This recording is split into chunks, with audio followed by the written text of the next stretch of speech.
Avengers doomsday की updates का सिलसिला चालू हो चुका है। पिछले दिनों डेस्टिनेशन D23 पे इसका एक टीजर दिखाया गया था, जिसने पब्लिक को काफ़ी एक्साइटेड कर दिया था। वैसे इसकी एक वीडियो मैंने ऑलरेडी अपने चैनल पर डाली है, तो उसे भी एक बार ज़रूर चेक कर लेना। तो खैर, अब रूसो ब्रदर्स, जो कि इस मूवी के डायरेक्टर्स हैं एंड इन्होंने इन्फिनिटी वॉर और एंड गेम जैसी बड़ी बड़ी मूवीज़ दी हैं, उन्होंने सोशल मीडिया पर इस मूवी से जुड़ी एक इमेज ड्रॉप की। और सच बताऊं, जब मैंने इस इमेज को पहली बार देखा तो लिटरली मैंने यही सोचा कि ये है क्या। मेरे दिमाग में एकदम थ्योरी से एक्सप्लोड हो गई। एंड आई थिंक ये मार्वल का अब तक का सबसे क्रेजीएस्ट टीज है, क्योंकि ये इमेज पूरी तरह से बिजार और मिस्टीरियस थी एंड इसने हर किसी को शौक में डाल दिया है। तो इस वीडियो में हम इसे केयरफुली ब्रेक डाउन करेंगे, क्योंकि ऐसा हो सकता है कि ये चीज़ डायरेक्टली मार्वल मल्टीवर्स सागा से जुड़ेगी एंड शायद सब कुछ बदल देगी जो हम अभी तक जानते हैं। वीडियो के एंड तक बने रहना, क्योंकि this is going to be very interesting. और हाँ, बिफोर वी कंटिन्यू, मेरी आपसे ये रिक्वेस्ट है कि प्लीज़ चैनल को सब्सक्राइब जरूर कर लो, क्योंकि ऐसा करने पर आपको मिलती रहेंगी ऐसी ही interesting videos. All right, Russo brothers ने ये पिक्चर खुद अपने ऑफिशियल इंस्टाग्राम अकाउंट पर पोस्ट की एंड कैप्शन में सिर्फ लिखा #doomsday is coming। लेकिन कई बार छोटी सी टीज ही सबसे बड़ा मीनिंग लेकर आती है। एंड क्योंकि ये डायरेक्टली मूवी के डायरेक्टर से आई है, तो ये 100% ऑफिशियल और इंटेंशनल है। वैसे मैं आपको बता देता हूँ कि अवेंजर्स डूम्सडे की शूटिंग अभी चल रही है एंड रिसेंटली मूवी के सेट से ये रिपोर्ट आई थी कि एक एक्टर का पैर सीरियसली इंजर्ड हो गया जब वो डॉक्टर डूम के खिलाफ एक मैसिव फाइट सीन फिल्म कर रहा था। एंड चोट इतनी गंभीर थी कि उसे रिकवर करने में पूरे 6 महीने लग सकते हैं। सोचो, ये सिर्फ एक सीन था एंड ये इतना इंटेंस था कि चोट रियल लाइफ में भी इतनी डेंजरस हो गई। सो इससे अंदाजा लगाया जा सकता है कि ये मूवी कितनी एक्शन पैक्ड और ब्रूटल होने वाली है। अब आते हैं इस मिस्टीरियस पिक्चर पर। पहली नज़र में ये बहुत कंफ्यूजिंग लगती है, जैसे ये random scribble notes, strange markings या फिर वियर्ड सिंबल्स हो सकते हैं। मेरा थॉट ये है कि शायद ये डॉक्टर डूम के मिस्टिकल साइड से जुड़ा हुआ है, क्योंकि हम जानते हैं कि डूम सिर्फ साइंटिस्ट ही नहीं है, वो एक सोर्सरर भी है। वो उन रेयर मार्वल कैरेक्टर्स में से एक है जो साइंस एंड मैजिक दोनों में इक्वली पावरफुल हैं एंड ये सीधे डॉक्टर स्ट्रेंज को भी चैलेंज कर सकता है। तो पहले मैंने सोचा कि ये मार्किंग्स शायद मिस्टिकल सिंबल्स हैं, बिल्कुल आर्केन नोट्स जैसे, जो शायद डूम की स्पेल बुक में लिखे हों। एक क्रिप्टिक किस्म की लिखाई जिसे समझने के लिए तुम्हें सच में एक विजिट चाहिए। लेकिन जब मैंने इसे और गहराई से देखा तो मुझे रियलाइज हुआ कि ये सिर्फ मिस्टिकल सिंबल्स नहीं थे, ये तो बिल्कुल मैथमेटिकल कैलकुलेशंस जैसे लग रहे थे, क्योंकि इसमें फॉर्मूलाज थे, इक्वेशंस थी एंड नोटेशंस थी। इसमें straight lines, arrows, brackets, numbers और कनेक्शंस बने हुए थे।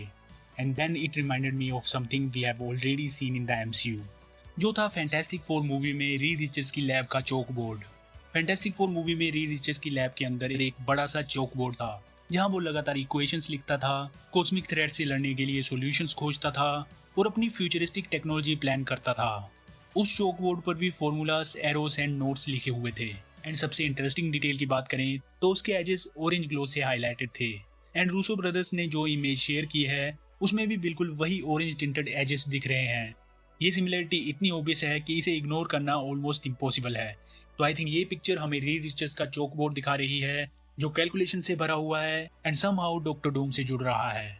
But the real question is, अगर ये रीड का चौक बोर्ड है तो डूम इससे कैसे जुड़ा हुआ है, और ये इमेज अवेंजर्स डूम्सडे से सीधे सीधे क्यों कनेक्ट की जा रही है?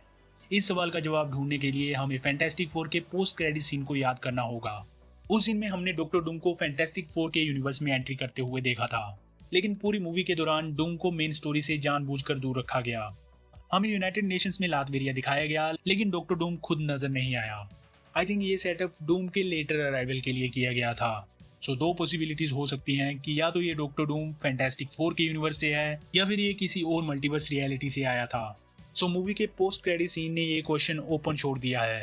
डूम के अराइवल का असली रीजन है फ्रैंकलिन रिचर्ड्स। हमने फैंटास्टिक फोर मूवी में देखा था कि फ्रैंकलिन ने सू स्टॉर्म को रिवाइव किया था, लेकिन ऐसा करना यूनिवर्स के नेचुरल ऑर्डर को तोड़ना था। डेथ ने खुद कहा था कि लाइफ और डेथ का साइकिल सीक्रेट है एंड इसे तोड़ा नहीं जा सकता। सो सू को वापस लाकर फ्रैंकलिन ने इस बैलेंस को करप्ट कर दिया। काफी स्ट्रॉन्ग रूमर्स ये भी आए हैं कि डॉक्टर डूम अब उन लोगों के पीछे जाएगा जिन्होंने नेचुरल ऑर्डर तोड़ा है, जिन्होंने इनकर्जन्स किए हैं और मल्टीवर्स से छेड़छाड़ की है। एंड फ्रैंकलिन रिचर्ड्स, जिसने डेथ को चीट किया, शायद अब वो डॉक्टर डूम के रेडार पर है।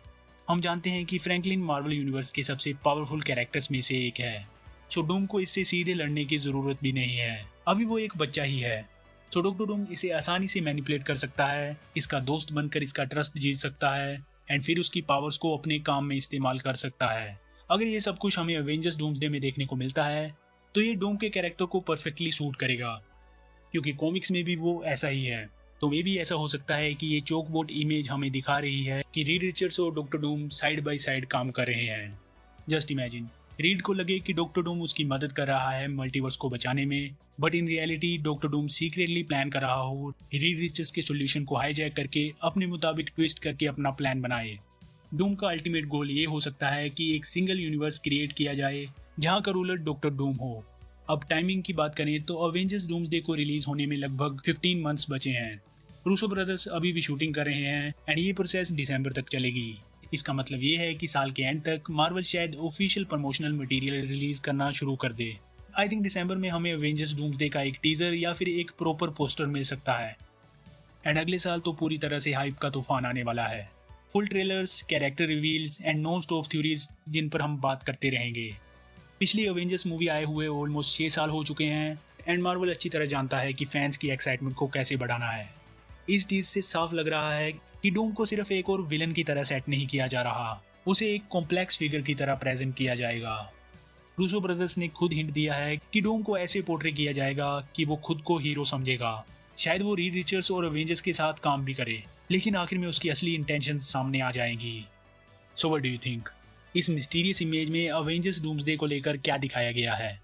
Let me know in the comments. Wednesday के सीजन 2 की हिडन डिटेल्स और सीजन 3 की थ्योरीज पर मैंने इस वीडियो में डिटेल में बात की है, तो इसे भी एक बार जरूर चेक कर लेना। और हाँ, जाते जाते प्लीज चैनल को सब्सक्राइब जरूर कर लो। I will see you in the next one. पसंद आया लाइक करो, पसंद नहीं आया तो टेस्ट इट।